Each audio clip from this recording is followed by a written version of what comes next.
संध्या झुली रे छो भागीवाना नीलकंठा हिमाला। ये संध्या झुली रे छो भागीवाना नीलकंठा हिमाला। अब संध्या झुली गे छो भागीवाना धौली गंगा का छाला। संध्या झुली गे छो भागीवाना धौली गंगा का छाला। हर का जानी ब्याल घेरू फुला आम मुखड़ लाल घेरू फुला। पंछी उड़ी डाल घेरू फुला। अब संध्या झुली गे छो भागीवाना धौली गंगा का छाला। ये संध्या झुली रे छो भागीवाना नीलकंठा हिमाला। नमस्कार। माँ नंदा और महादेव की धरती उत्तराखंड की जय और उस धरती के सरोकारों के लिए दिन रात लड़ रहे लोगों की विजय हो। लॉकडाउन के दौरान चल रहा ये कार्यक्रम आंदोलनकारियों के लिए जागर और अन्य लोगों के लिए जागरण है, जिसमें 22 साल तक चले उत्तराखंड राज्य आंदोलन का विजन और संघर्ष पर चर्चा कर रहे हैं।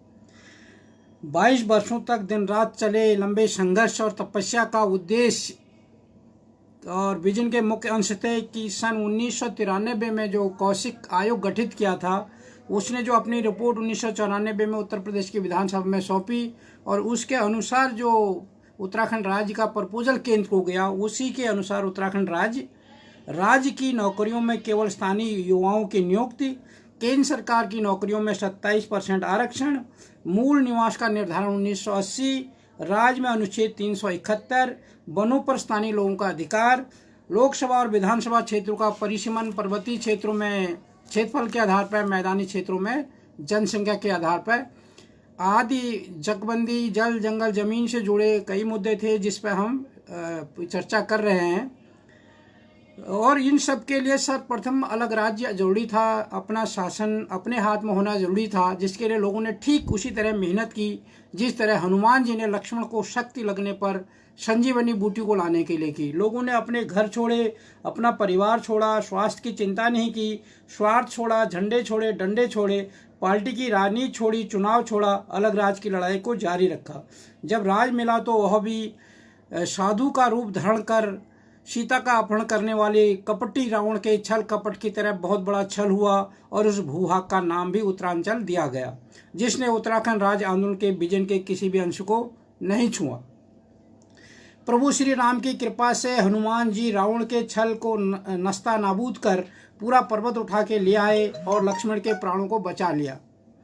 उत्तराखंड में छल कपट करने वाले लगातार ताकतवर हो रहे हैं और उत्तराखंड बर्बाद हो रहा है। उत्तराखंड क्रांति दल की उत्तराखंड को बचाने और बसाने की जंग जारी है।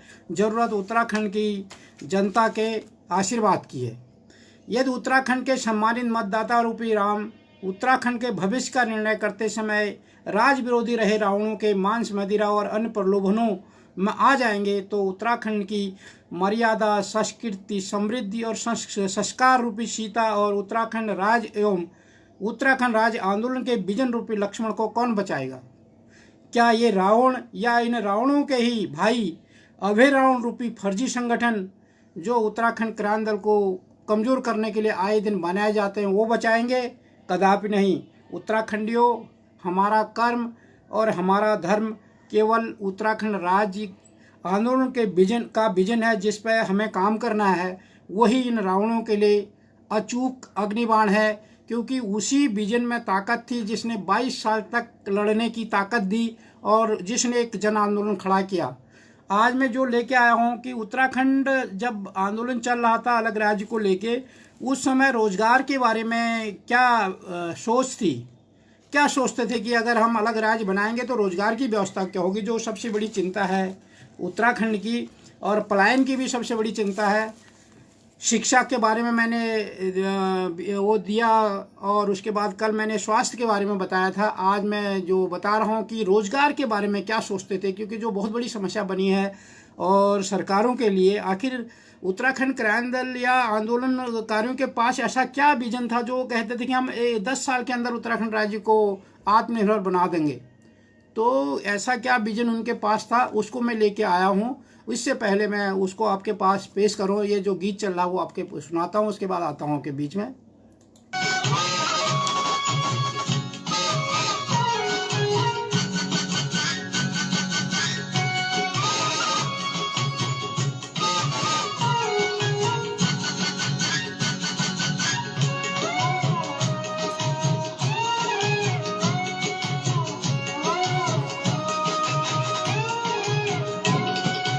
हरिहर द्वार पटी पूज के नैनीताला, ओ हरिहर द्वार पटी पूज के नैनीताला।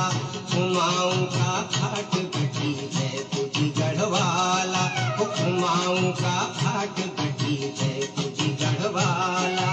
अब संध्या झुकी गे छो आगीवाना, बद्रीनाथा विशाला। हर के जानी प्याल के रूप खुला, हम मुखड़ लाल के रूप खुला हो। पंछी उड़ी डाल के रूप खुला हो। अब संध्या झुकी गे छो आगीवाना, बद्रीनाथा विशाला। ये संध्या झुली रे छो आगीवाना, नीलकंठा हिमाला।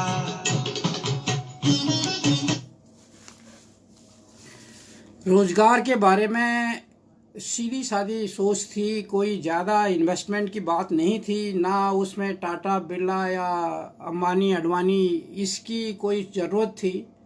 उत्तराखंड जो आंदोलन की सोच थी, वहाँ के लोगों की ताकत से, वहाँ के संसाधनों की ताकत को बढ़ाने का एक लक्ष्य था।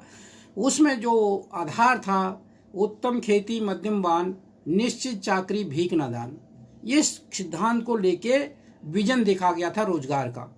उसमें मैं थोड़ा सा पढ़ देता हूँ। उसके बाद उत्तराखंड राज्य में रोजगार व्यवस्था एवं उत्तराखंड राज्य सेवा आयोग, क्योंकि एक सरकारी व्यवस्था थी, बड़ा विजन देखा गया था कि जब राज्य बनेगा तो पूरी शासन व्यवस्था चलानी पड़ेगी। तो हर सब्जेक्ट पे, हर विषय पे व्यापक दृष्टिकोण देखा गया था, सोच समझ के बनाया गया था।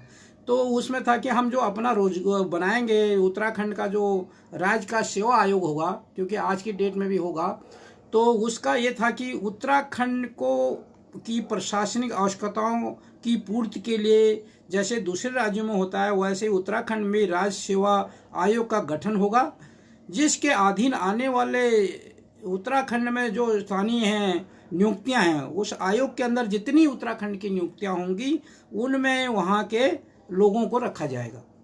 पहली चीज़ तो ये थी। बेरोजगारी खत्म करने हेतु व्यापक एवं दीर्घकालीन योजना बनाई जाएगी, जिसके अंतर्गत लघु या मध्यम दर्जे के एवं बृहद उद्योगों की स्थापना के साथ साथ ग्राम स्तर पर कुटीर उद्योगों का जाल बिछाकर हर हाथ को काम दिया जा सकता है तथा बेरोजगारी को समूल खत्म किया जा सकता है। यही नहीं, जापानी और स्विस तकनीक पर प्रत्येक विकास खंड में इलेक्ट्रॉनिक आधारित औद्योगिक इकाइयों का जाल बिछाकर तथा उन्हें कच्चे माल उपलब्ध करवाकर औद्योगिक क्रांति लाई जा सकती है। और इसके आगे जब हम आएंगे तिब्बत व्यापार पे भी मैं पढ़ूंगा, क्योंकि सबसे बड़ी बात है आज पूरे देश में चाइना का, पूरे देश में नहीं पूरे विश्व में चाइना का दबदबा है, और भारत की जो मार्केट है उसका बहुत बड़ा हिस्सा चाइना के प्रोडक्ट पर निर्भर कर रहा है। और उत्तराखंड के लिए सबसे अच्छी बात थी कि उत्तराखंड चाइना के सीमा पर था, उसका फ़ायदा भी उत्तराखंड को बहुत मिल सकता था अगर वहाँ की राज्य जो सरकार है या सही ढंग से काम करती। उसमें भी आऊँगा, तिब्बत व्यापार पर भी इसमें एक विजन था, उसमें भी मैं आऊँगा और वो भी हमें बढ़ावा देता। और यहाँ पर जो इसने स्वीट्स और जापानीज मॉडल की बात की है, क्योंकि जब ये विजन था आज से 42 साल पुराना मॉडल था, उसमें इलेक्ट्रॉनिक्स अपना एक नया स्वरूप ले रहा था। इलेक्ट्रॉनिक्स क्रांति, जैसे अभी संचार क्रांति है, उसमें इलेक्ट्रॉनिक्स क्रांति आ रही थी और इलेक्ट्रॉनिक्स एक नया स्वरूप ले रहा था।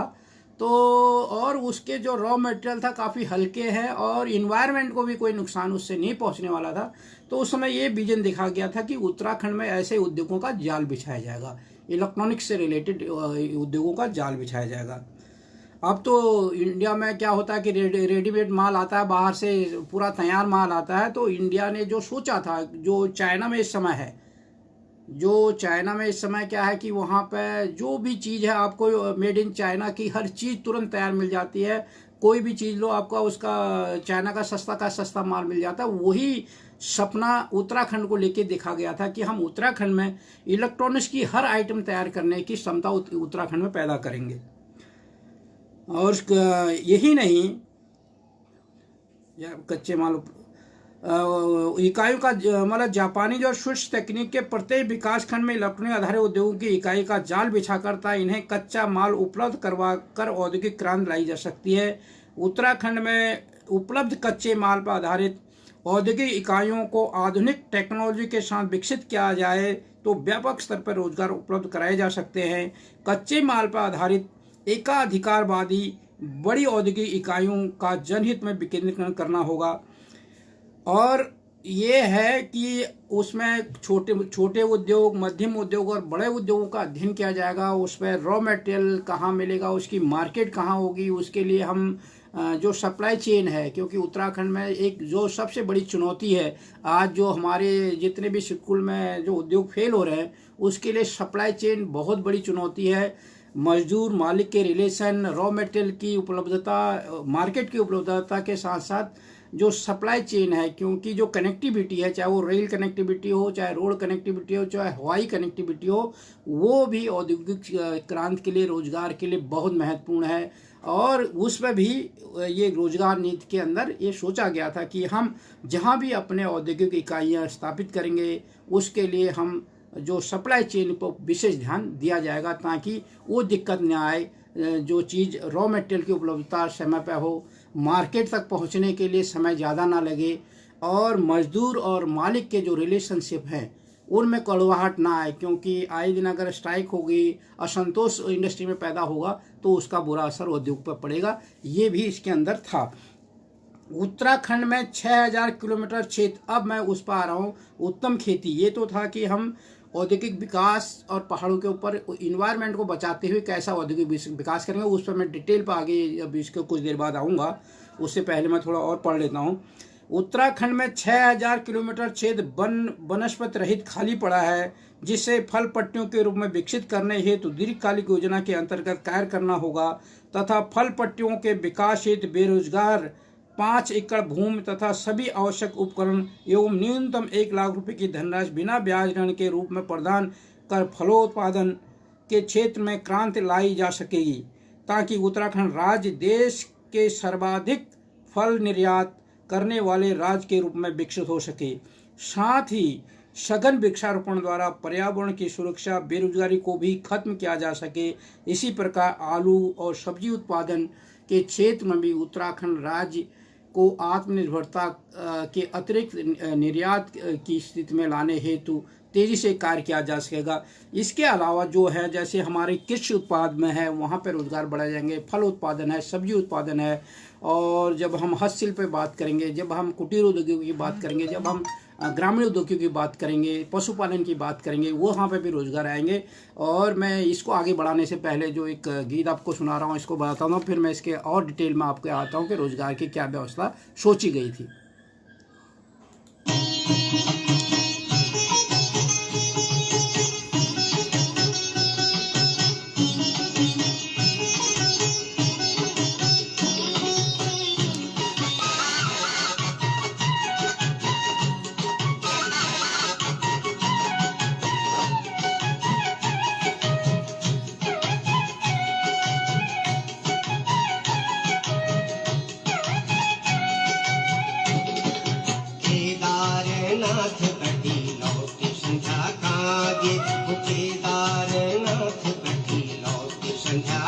भागे, जहाँ पड़ी छूयूं बरखा लौट संध्या भागे, जहाँ पड़ी छूयूं बरखा लौट संध्या भागे।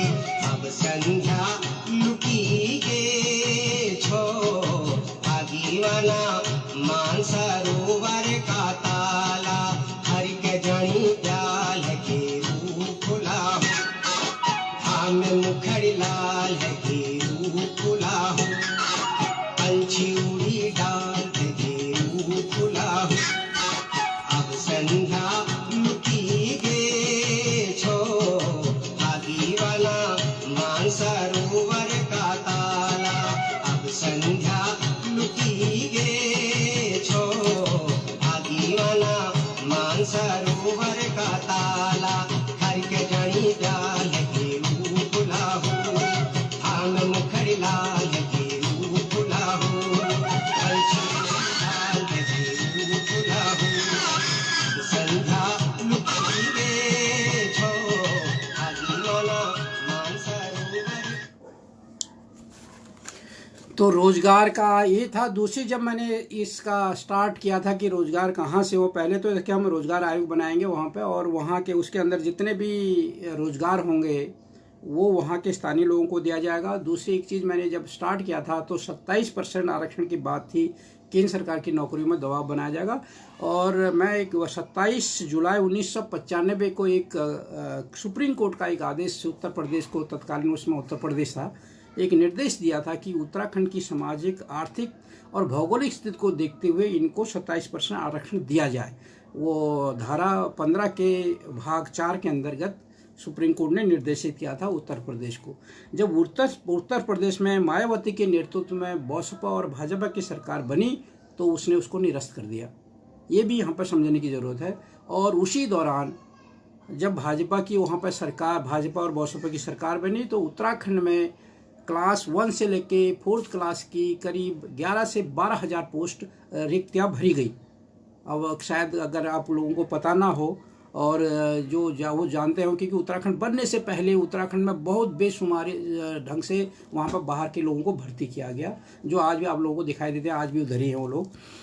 और आगे क्या था जो मैंने बोला था, उत्तम खेती, मध्यम वाहन, क्योंकि ये तो था कि हम कैसे औद्योगिक विकास से रोजगार पैदा करेंगे, कैसे हम जो सेवा नियोजन विभाग है उससे हम रोजगारों को देंगे वहाँ के लोगों को।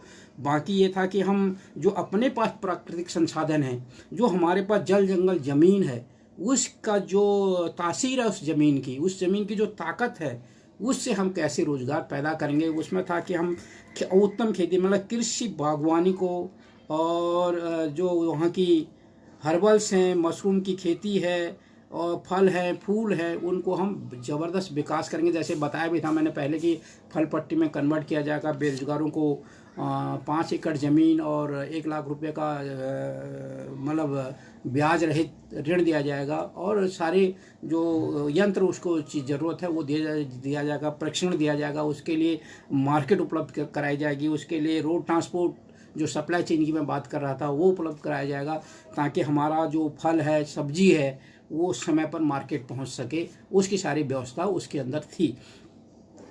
उसके अलावा क्या था, स्वरोजगार के अंदर पशुपालन, मुर्गी पालन, मधुमक्खी पालन, मत्स्य पालन, डेयरी उद्योग आदि को बढ़ावा दिया जाएगा। और जैसे हस्तशिल्प है, कृषि से जुड़े उद्योग हैं, खादी उद्योग है और फूड प्रोसेसिंग से जुड़े हुए उद्योग हैं, इनका जाल बिछाया जाएगा उत्तराखंड में। क्योंकि उत्तराखंड में सबसे बड़ी ज़रूरत है, हमारे पास जंगल बहुत ज़्यादा है, जंगलों का स्वरूप बदला जाएगा। जंगलों को जब मैं चकबंदी के ऊपर बात करूँगा तो शायद वो समझ में आ जाएगा, क्योंकि रोज़गार का एक लंबा दायरा था। बहुत ऐसे क्षेत्र हैं कि जिस चीज़ का भी हम विकास करेंगे उसका फ़ायदा सीधे सीधे लोगों को मिलेगा। जंगल का ये था कि हम वहाँ पर वन विभाग जैसे कि वहाँ जंगलों को बचाने में नाकाम रहा है, तो जंगलों को लीज पर वहाँ के लोगों को दिया जाएगा। जब चकबंदी होगी तो उसके चक के आसपास जो जंगल की भूमि आएगी वो भी उसको दिया जाएगा। जंगल का पेड़ के फल, फूल और पत्तों पर उसका अधिकार होगा, जंगल के पेड़ पर जंगलात का अधिकार होगा, और वो अपने वहाँ पर फलदार वृक्ष होंगे वो उसको देंगे, तो उनकी रक्षा भी करेगा और पर्यावरण भी बचेगा, जंगल भी बचेगा और उसकी आमदनी भी बढ़ेगी। और ऐसे फल वहाँ पर उद्यान लगाए जाएंगे जिनको स्टोरेज करने में ज़्यादा दिक्कत ना हो, जैसे अखरोट है उसको लंबे समय तक हम स्टोर कर सकते हैं।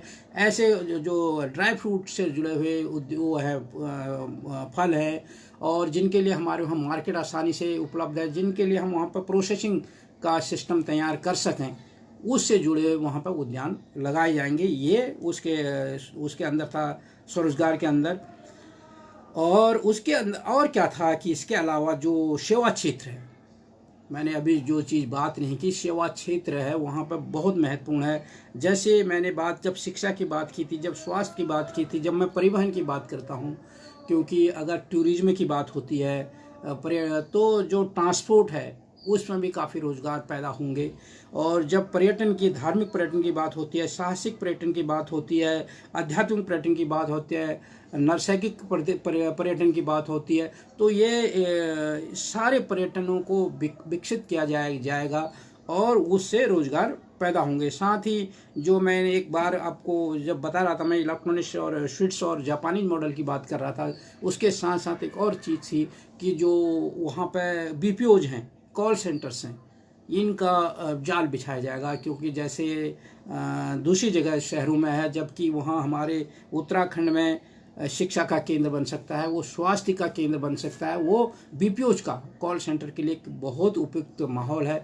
तो उसका भी वहाँ जाल बिछा के रोजगार पैदा किए जाएंगे। उससे हमारा इन्वायरमेंट को भी नुकसान नहीं होगा, हमारा पर्यावरण भी बचेगा और वहाँ पर लोगों को रोजगार मिलेगा, वो अपने रोजगार कर पाएंगे। ये वहाँ पर रोजगार नीतियों का हिस्सा था आंदोलन में, ये लोग मान के चल रहे थे। उसमें हमारा अभी भी कहीं हमने बात नहीं की कि हमको बिरला से पैसा लेना पड़ेगा, टाटा से पैसा लेना पड़ेगा, हमको अंबानी से पैसा लेना पड़ेगा, हमको अडवाणी को बुलाना पड़ेगा खर्चे के लिए। यहाँ पे कहीं पे वो बात नहीं आई। इसमें सारी बातें वो हो रही है कि वहाँ का जो आदमी है, वहाँ का जो व्यक्ति है, वो अपने रिसोर्सेज का सही ढंग से इस्तेमाल करेगा और सरकार सहयोग करेगी, तो हम हर एक आदमी वहाँ पे अपने पाँव पर खड़े होकर बेहतर ज़िंदगी जिएगा और हर एक आदमी समृद्ध होगा। उसके साथ साथ जब हम इस स्टेज से निकल जाएंगे तो नेक्स्ट स्टेज होगी, वहाँ पे बैंकिंग सेक्टर का उद्योग बढ़ेगा, वहाँ पे कोरियर का उद्योग बढ़ेगा, वहाँ पे बीमा सेक्टर का काम बढ़ेगा। जैसे जैसे हमारे पास वहाँ पे लोग फर्स्ट स्टेज से क्रॉस करेंगे, हम जैसे राज्य, ये तो विजन देखा गया था कि हम स्टार्टिंग के दौर में कैसे लोगों को स्थापित करेंगे, और जैसे जैसे लोग समृद्ध होंगे वो और टेक्नोलॉजी नई आती रहेगी, तो हम अपने रोजगार, स्वरोजगार और जो खेती और दूसरी चीज़ से जुड़े हुए उद्योगों का विकास करेंगे। जैसे कागज़ से जुड़ा हुआ उद्योग है, जैसे दवाइयों से जुड़ा हुआ उद्योग है, क्योंकि हमारे यहाँ काफ़ी हर्बल्स होते हैं, उससे जुड़ा हुआ उद्योग है, और जो और वनस्पतियों से जुड़े हुए और उद्योग है, उनको हम बढ़ावा दे सकते हैं। और जो सबसे बड़ी बात है, वन संरक्षण, भू संरक्षण और जल संरक्षण पे काम होकर हम काफ़ी वहाँ पर वो दे सकते हैं, नौकरियां दे सकते हैं। उसके साथ साथ जो अपारंपरिक ऊर्जा स्रोत है, एक तो हमारे वहाँ जो लघु पन बिजली योजनाओं से रोज़गार वहाँ पर बहुत पैदा हो सकते हैं। फिर जो सोलर एनर्जी है, उसको हम जगह जगह उसके वो लगा के, प्लांट लगा के लोगों को रोज़गार देके उससे पैदा कर सकते हैं। और पवन बिजली है, और उसके साथ साथ जो गोबर गैस का है, ये सारी चीज़ें रोज़गार के पार्ट से एक बहुत बड़ी कल्पना आंदोलन के दौरान की गई थी, और जिसको सरकारों ने छुआ नहीं, अगर छूने की कोशिश भी की तो अधूरे मन से की। कभी कहा कि हम उत्तराखंड को आयुष प्रदेश बना देंगे, उस पर काम नहीं हुआ। कभी बोले कि हम उत्तराखंड को ऊर्जा प्रदेश बना देंगे, उस पर काम नहीं हुआ। मतलब उत्तराखंड आंदोलन के दौरान जो विजन देखा गया, उस पर नारे देने की कोशिश तो हुई, परंतु उस पर काम कैसे करना है, इनके पास या तो कोई मैप था ही नहीं, इनका कोई वो था ही नहीं, सोच ही नहीं थी। तो इनको लगा कि आयुष प्रदेश बनाएं, बोल तो दिया हमने, अब बनाएंगे कैसे, तो इन पर तो सोच थी नहीं। फिर इन्होंने ऊर्जा प्रदेश की बात की तो सोचा, बोल तो दिया, हम करेंगे कैसे, तो उस पर काम नहीं कर पाए। अब वहाँ पे बड़े बड़े बांधों की बात हो रही है। उत्तराखंड क्रांति दल का स्पष्ट मानना है, हम जब बांधों की नीति पर मैं बात करूँगा, विजन पे, तो उसमें स्पष्ट है हम बड़े बांधों के एकदम खिलाफ हैं। और जो रोड अभी वहाँ पे लगातार वहाँ की जो हरित क्षेत्र है, जो वहाँ का पर्यावरण है, जो वहाँ के जंगलों को नुकसान पहुँचा रहा है, वैसे रोडों के एकदम उत्तराखंड क्रांति दल खिलाफ था। आंदोलन का जो विजन था कि हम वहाँ के जो सबसे बड़ा, मैं वो यहाँ बताना भूल गया कि हमारा विकास में विनाश के लिए कोई जगह नहीं थी, ये विजन था आंदोलन का।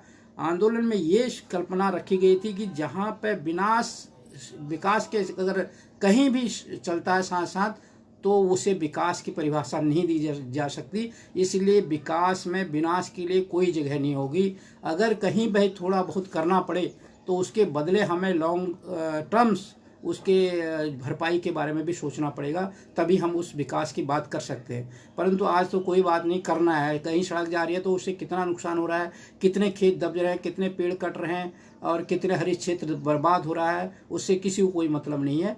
तो ये लॉन्ग टर्म्स विनाश है। जैसे मैं अभी बता रहा था कि जो मैंने अभी बताया, जो नौकरियां भर दी, पन बिजली योजनाएं बेच दी 97 में जब बसपा और इसकी सरकार बनी, तो आंदोलन में जो हम लोगों के घाव हुए, जो हम लोगों ने जेल की यातनाएं सही, जो लाठियां खाए, डंडे खाए, उस घावों का दर्द हमें उतना नहीं है शायद जो इन चीज़ों का दर्द है, क्योंकि ये हमारी आगे कई पीढ़ियों को नुकसान करेंगी।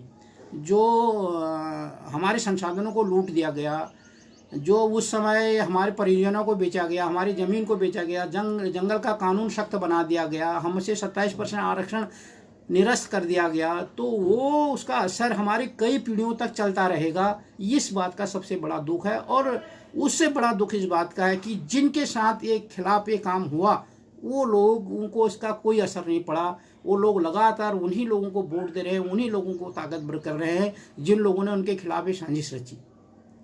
क्योंकि मैं पहले भी मैंने एक बताया था कि जो ये कार्यक्रम है इसके आंदोलन का विजन है, और आंदोलन किसी पार्टी के लिए नहीं किया गया था, और या ये कार्यक्रम मैं किसी पार्टी विशेष के लिए नहीं कर रहा हूँ। ये उत्तराखंड की जनता के लिए आंदोलन था।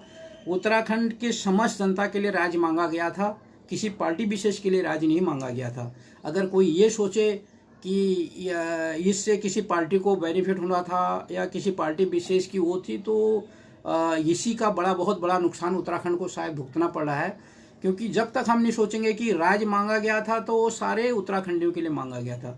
राज्य में अगर जो विजन देखा गया था वो सबके लिए देखा गया था, सारे उत्तराखंडियों के लिए देखा गया था।